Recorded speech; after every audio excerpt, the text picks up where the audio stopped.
We founded the company 35 years ago on this idea of democratizing access to technology and helping advance human progress on a global scale. And certainly, if we look at that, today technology is more accessible, it's more connected, it's more powerful, and the progress has been, quite frankly, incredible. If we look at life expectations, infant mortality, vaccinations, basic health care, kids in school, literacy, economic growth, and the reduction in poverty, there's been astonishing progress, but there's always more to do. As we are rapidly rushing forward to a connected and intelligent world with 5G coming around the corner and artificial intelligence, machine learning, deep learning, and neural networks, we can do more now than we ever have imagined. Our world is being digitally transformed. All of the physical objects are becoming instrumented and connected and digitized. And that's creating an enormous stream of data in the digital universe. And it's everywhere and in everything, and it's coming at us very fast. It's in our homes, our buildings, our cars, our clothes, the entire world. This is the digital transformation. In 2007, the entire cellular network in the United States moved 86 petabytes of data. Today, 86 petabytes moves across the cellular network in 18 hours. And 10 years from now, 86 petabytes will move in 10 minutes. That's a 52,000 times increase in the amount of data. This is why we call it the next data decade. This tsunami of data holds incredible promise to advance humanity more than any force and really at any time in human history. Now, just putting this technology in the hands of people is not enough. The greatest opportunity is to really put this data to work to help the most people. And this is why Dell Technologies exists, to unlock the power of data to solve our greatest challenges. So let's look for a minute at what's going on beneath the surface of the technology landscape. Now, this explosion in data has come together with an incredible increase in the amount of computing power, networks, connectivity, and obviously advancements in computer science. And now we can take that data and we can move it to the appropriate resource or application in a public cloud, an on-premise cloud, in a software as a service cloud, and then we can analyze it and act on it with agility and scale, and we see the benefits across all of society and improved products and services and outcomes really everywhere. And all of our industries and our society, in fact, the entire world, is being digitally transformed. But behind the scenes, it's not quite as pretty, and it's becoming increasingly fragmented among heterogeneous environments. Data is increasingly siloed across a multi-cloud world. And now think about the explosion in the edge and the amount of data and compute that's going to be required at the edge. You've got autonomous factories, all kinds of moving vehicles and aeronautical vehicles, transportation, delivery services, intelligent hospitals, buildings, and the demands of performance, latency, cost, security, compliance are all going to require orders of magnitude of more data and processing power at the edge than in all of the clouds combined. It means a massive build-out in edge computing, a highly distributed model, processing data with artificial intelligence, making decisions in real time. And now, if you think the environment is fragmented right now, as literally everything in the world becomes intelligent and connected, as infrastructure gets exponentially more distributed and more vertical, the fragmentation explodes along with it. And this is a future problem that creates enormous complexities. And worse, the artificial intelligence and machine learning won't work if data is fragmented in hundreds or thousands of different places and databases. The car has to talk to the bus, has to talk to the 18-wheeler, has to talk to the traffic lights and the roads and the power grid and the buildings. And without data integration or coordination, it's just noise and some kind of chaos. And so the integration and the security of data are really our biggest challenges going forward. And the promise of all this data and all, the promise of progress from all this data is really just a promise unless we can bring it all together and do something useful with it while at the same time protecting it and securing it. And we believe Dell Technologies is the only company with the capability to do this.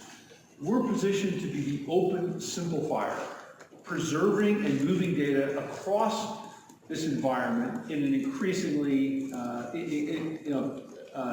moving data across an increasingly fragmented environment. And this is really the whole plot of bringing together Dell and EMC and VMware with a leading developer platform with cloud integration and security.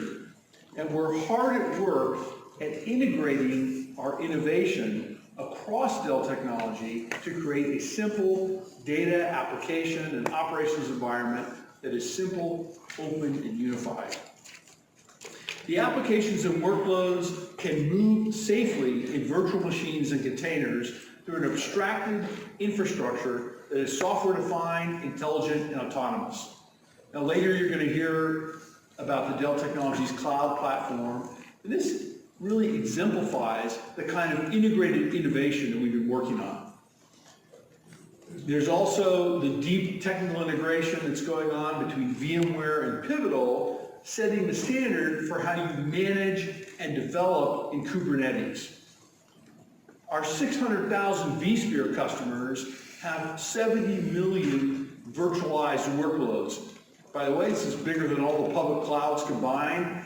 And by integrating Kubernetes into vSphere, customers can operate their development environment with the same management and automation tools that they know and love. You're also going to hear about our on-demand and flexible consumption models. So customers consume and buy technology in whatever way is best for them. And we're automating and abstracting infrastructure so organizations can enable developers to apply their resources to innovation and expressing their competitive advantage through software and data. And across Dell Technologies, we're creating the future of infrastructure from the cloud to the edge to make life simpler. Innovating a simple open platform that's going to secure and move siloed data to drive learning, insights, and action when and where it's needed. I believe this is the most important work that we can be doing, and it also represents a generational opportunity. In a broad sense, a generational opportunity to create value for our team members, for our customers, and for our communities. A generational opportunity to continue to lead our company with ethics and integrity. A generational opportunity to make a positive impact on the world. Now, a sustainable, successful company has to deliver on multiple fronts, and our interests are aligned with a broad set of stakeholders. And when we get this right, we also have a generational opportunity to build a successful company that delivers value, not measured in quarters, but measured in decades. And that's our time horizon. I'm proud of the last 35 years. We've accomplished a lot, but I'm focused on the next 35 years. And if you fall short in any of those areas, you fall short in all of them.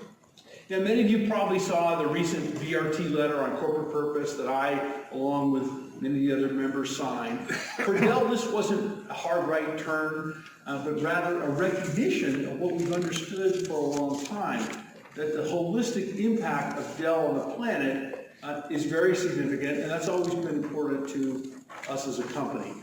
For decades, before anybody was really paying attention, we led in areas like recycling, sustainable supply chain management, and transparency. Since 2013, our team members have volunteered more than 5 million service hours in the communities that we operate in. And between team member donations and Dell's matching grants, we've raised $244 million for worthy causes around the world. It's in our DNA. And we've almost a decade ago, laid out a series of ambitious goals called our 2020 Legacy of Good, which we've now retired, achieving the majority of those goals ahead of schedule. And today, I'm very proud to announce Progress Made Real, our vision for 2030. And the goals are centered around 4 areas where we believe our company can have the greatest impact. First, it's advancing sustainability. Second, cultivating inclusion. Third, transforming lives. And fourth, upholding ethics and data privacy. For example, in sustainability, our ambition is pretty big here. It's 1-for-1 recycling. That means that by 2030, for every product that a customer buys, we will reuse or recycle an equivalent product. Our 2030 plan is full of audacious goals grounded in action.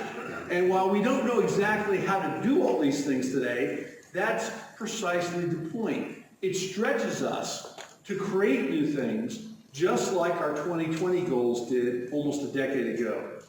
And we'll tap the brightest minds we can find to help us get there. And that's exactly why we've committed that women will comprise 50% of our global workforce by 2030. And thank you. That's a global goal for us. And while we have global goals, some of our efforts are local. Let's take Resilient Coders as an example. This is a Massachusetts-based nonprofit organization that trains diverse populations to prepare them for high-growth software engineering careers and connects them with jobs.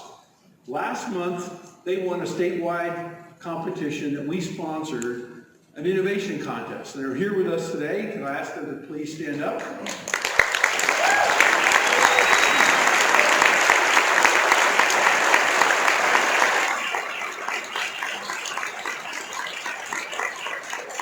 They each have their own inspiring stories, and one of those is Charles D. Farias. Charles,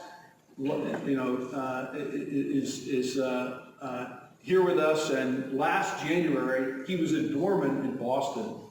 Actually, this year. Today he works as a software developer at one of the most successful online retailers.